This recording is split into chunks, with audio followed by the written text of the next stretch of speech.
Hello everyone. तो मैं एक निफ्टी का एक डिटेल एनालिसिस डाल रहा हूँ कि हमारे को जो रिट्रेसमेंट है, जो कि बेसिकली लोग बोल रहे हैं कि करेक्शन स्टार्ट हो चुका है। मैं आपको एक डिटेल एनालिसिस के अकॉर्डिंगली मैं आपको ये समझाना चाहता हूँ कि अभी भी निफ्टी का जो स्ट्रक्चर है वो बुलिश है और बेसिकली ये सिर्फ एक प्राइस इम्बैलेंस को कवर करने निफ्टी आया है। ठीक है ना। वो किस भी यहाँ पे मैं आपको बताया तो कि इंपॉर्टेंट लेवल्स कौन कौन से हो सकते हैं। ठीक है, यहाँ पर सब फर्स्ट ऑफ ऑल ये मंथली कैंडल है जो कि एक टेललेस कैंडल थी। इसका जो लो है हमारे लिए डेफिनेटली एक सपोर्ट का काम करेगा। हो सकता है कि निफ्टी यहाँ पर साइडवेज हो जाए, बट अगर ग्लोबल सिनेरियोज के हिसाब से अगर ज़्यादा नेगेटिविटी रही तो कहाँ तक रिट्रेसमेंट आ सकता है, जो कि एक यहाँ पर मैंने लेवल्स मार्क कर रखे हैं हाईलाइटेड, और मैं इसको आपको वीकली चार्ट पर बताऊंगा कि क्यों मैंने ये मार्क कर रखे हैं। ठीक है, फर्स्ट ऑफ ऑल जो हमारा जो लेवल सपोर्ट का काम करेगा वो है 23988 का काम करेगा। ठीक है ना। और अब इसको हम चलते हैं वीकली चार्ट पर। अब वीकली चार्ट के यहाँ पर अगर आप देखेंगे तो यहाँ पर एक हॉल्ट कैंडल बनी थी। हॉल्ट कैंडल के बाद जो ये एक इम्पल्स मूव आया है, ना ही यहाँ पर कोई विक रिजेक्शन की वजह से एक प्राइस इम्बैलेंस को कवर किया गया है। ठीक है ना।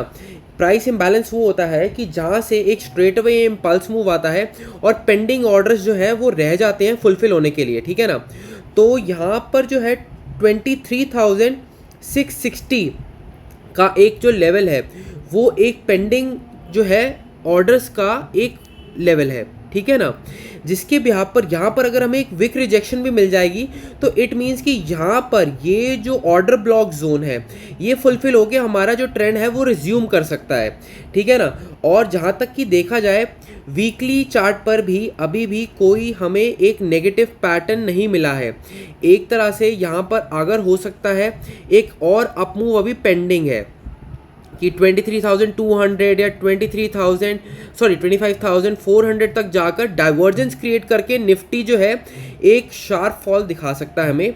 बट इन केस अगर ऐसा कुछ नहीं होता और डायरेक्टली हमें एक फॉल मिलता है तो ये तो फर्स्ट ऑफ ऑल हमारा हो गया 23,600 तक हमारा यहाँ पर एक प्राइस इम्बैलेंस यहाँ पर कवर हो सकता है और यहाँ से हमें एक अपमूव देखने को मिल सकता है।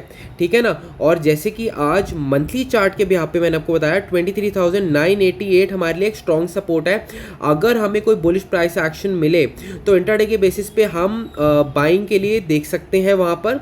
अब जो आपका जो डिफाइंड स्टॉप लॉस हो या आपके रिस्क के अकॉर्डिंगली जो स्टॉप लॉस हो आप उसके अकॉर्डिंगली अपनी पोजीशंस ले सकते हैं। बाकी रेस्ट अगर डेप्थ में अगर देखा जाए तो ये वाला क्या है, यहाँ पर अगर आप देखेंगे तो यहाँ पर ये एक जोन बना था। ठीक है ना। यहाँ पर एक सेकेंड,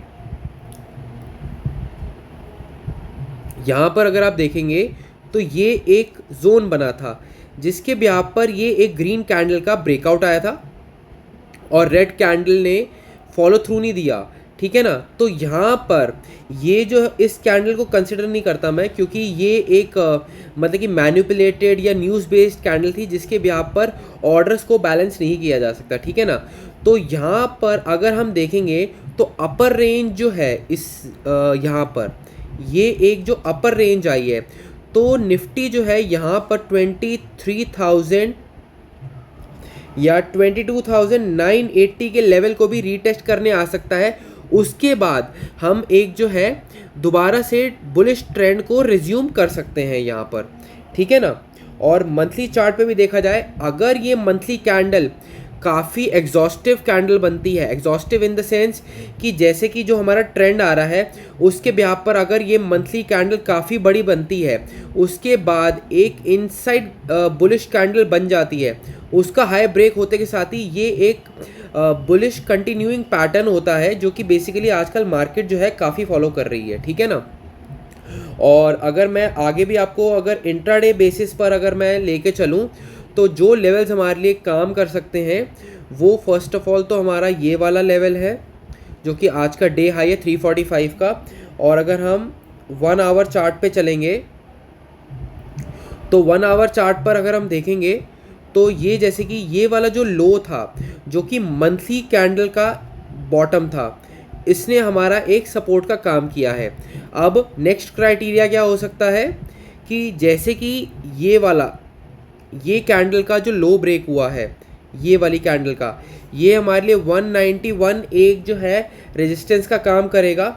और अगर निफ्टी इस कैंडल के यहाँ से मतलब कि लगभग 24,001 या 24,010 के लेवल से अगर नीचे सस्टेन करना स्टार्ट करती है तो डेफिनेटली आज का जो लो है हमें अराउंड 80 to 90 पॉइंट्स का फॉल और देखने को मिल सकता है। बट सस्टेन करेगा नहीं करेगा वो एक मैटर ऑफ प्राइस एक्शन एक लोअर टाइम फ्रेम पे करता है, ठीक है ना।